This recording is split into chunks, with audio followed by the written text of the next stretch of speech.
Magandang umaga po sa inyong lahat. Ako po si Beverly Alarcon at ako po ang isa sa nagre-represent ng aming programa sa TSTP or Trabaho Sigurado Training Program. Yung TSTP program po ay isang napakagandang programa para sa mga taong naghahanap ng trabaho. Sa papanong paraan, dahil kami po ay nasa security industry, yung aming programa po ay tumutulong para mabigyan ng pagkakataon yung mga qualified na security personnel namin na magkaroon ng license at higit sa lahat, matulungan sila upang siguradong magkaroon ng trabaho pagkatapos ng kanilang training program. Ano-ano po ba yung mga qualifications ng isang aplikante na gustong maging security guard? Kapag lalaki po, at least 5'5" ang height. Yung babae naman po, at least 5'2". Yung sa edad naman po, ang pagbabasihan natin, at least yung medyo matured na po, 21 years old hanggang 35 years old sila kung babae. Kapag lalaki naman, at least 21 years old hanggang 38 years old, pwede pa po natin silang tanggapin. Pangalawa, kailangan kahit pa paano physically fit po sila. Malakas, malusog, at higit sa lahat, nakatapos ng high school. Kasi yung trabaho po ng gwardiya, kahit pa paano po, kailangan nilang mag-conduct ng report, kailangan nilang mag-logbook. So, importante na kahit pa paano yung ating gwardiya ay talagang marunong magbasa, magsulat at nakatapos ng high school, preferably college graduate o college level. Mas maganda po yun. Good moral character. Kaya nga kami lumalapit sa LGU, lumalapit kami sa mga simbahan, kasi gusto rin namin kahit papano, no? Mahalaga sa amin yung moralidad, yung character ng isang aplikante. Kasi bilang security guard, yung 100% na trust ng aming mga kliyente, nakasalalay po yan sa aming mga trabahante. At higit sa lahat, willing to work in Manila. Kasi po, importante na sila po ay talagang hindi lang napipilitan para magtrabaho doon. Unang-una, malaki po ang difference ng sahod sa probinsya kumpara po sa Maynila. Mas malaki po kasi ang opportunity, no, na kumita ng malaki, makapag-ipon, makapagpadala sa pamilya, yung isang security guard kapag sa Maynila po sila nagtrabaho.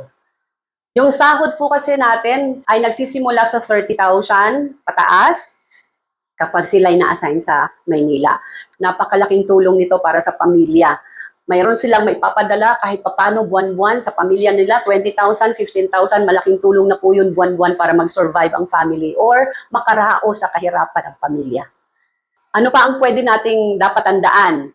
Kailangan po with complete paper requirements. So, ibig sabihin, kompleto dapat yung requirements nila. Hindi namin sila pwedeng tanggapin kung hindi po, wala po silang mga documents, diploma nila, birth certificate, mahalaga po yun, yung kanilang police clearance, kasi naka-attach yun para sa kanilang neuro exam, yung NBI clearance nila, court clearance, para sigurado po tayo na wala silang kaso. Barangay clearance, para malaman po natin kung saang barangay po sila na belong. Medical certificate hanggat maaari kasi kailangan natin ay malakas at healthy na aplikante bilang isang security guard.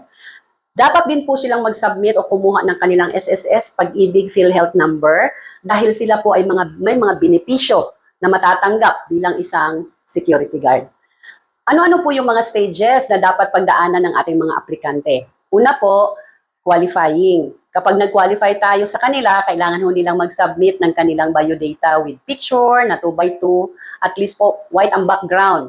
During sa qualifying po, lahat ng mga aplikante ay dadaan ng interview, sila po ay susukatin, tatanungin mabuti kung talagang sila interesado na mag-apply na security guard. At bibigyan sila ng orientation at the same time. Ang susunod po niyan ay ang schedule na po ng training. Doon po, tuturuan natin sila, imomold po natin, i-discuss lahat doon at ituturo sa kanila kung ano yung mga basic na kailangang malaman ng isang security guard. Para po sa ganon, pag sila ay nagsimula na sa kanilang trabaho, alam po nila kung ano ang kanilang mga duties and responsibilities. Susunod po dyan ay ang pag-take nila ng neuro. Kapag lumabas na po ang neuro result nila in a 1 month time, after 1 month po, sila ay kailangan ng lumipad sa Maynila upang sila ay pupunta ng Kamkrami para makapture yung kanilang license. Ano po? At the same time, doon din po gaganapin yung kanilang firing. Bawat aplikante, iba-iba po yung kanilang posting. Pwede pong ma-assign sila sa hotel, sa resort, sa condo, o kaya sa airport, sa CSELEC, sa NLEX. So, anong kagandahan nito? Ang mga security guards ho natin, kapag sila'y nabigyan ng lisensya, magagamit nila yung license nila sa loob ng 5 taon. Kapag lumabas na yung kanilang lisensya, kami po mismo sa training school ng EMW2 ang mag-endorse o mag-introduce sa kanila, sa HR manager ng bawat employer nila. Tulad halimbawa ng iba't ibang partners namin ng mga security agencies sa Metro Manila. At para po sa kaalaman ng lahat, yun pong ating TSTP ay tulad din po siya ng programa na kung saan nagbibigay kami ng train now, work now, pay later. So ititrain muna namin sila, bibigyan ng trabaho, pagkatapos po saka natin idididak ng 6 na buwan kung ano man po yung expenses na nagamit namin para sa kanilang lisensya, uniforme, at ang kanilang nagamit din at nagasto sa kanilang board and lodging sa Maynila. Ano ang kagandahan nito? Yung ating TSTP ang unang magpo-provide o magbabayad o magpi-finance sa lahat ng expenses nila pagdating sa kanilang lisensya, uniforme, pati sa kanilang board and lodging sa Maynila. Ang TSTP po ay isang malaking tulong. Ito yung nagbibigay ng solusyon para sa mga tao na hindi pa nagkaroon ng trabaho hanggang ngayon. Sa lahat po ng mga nakikinig ngayon, inaanyayahan ko po kayong makipagtulungan sa amin. Baka may mga kapamilya kayo, may mga kakilala, may mga kaibigan, kapitbahay, kamag-anak na sa tingin ninyo, qualified po sila na maging security guard o kaya lady guard. Bigyan po ninyo na sila ng opportunity na makilala po kami. So kami po ay nananawagan sa inyong lahat, ibalita po natin ang lahat ng ating programa na makakatulong sa ating kapwa. Salamat po.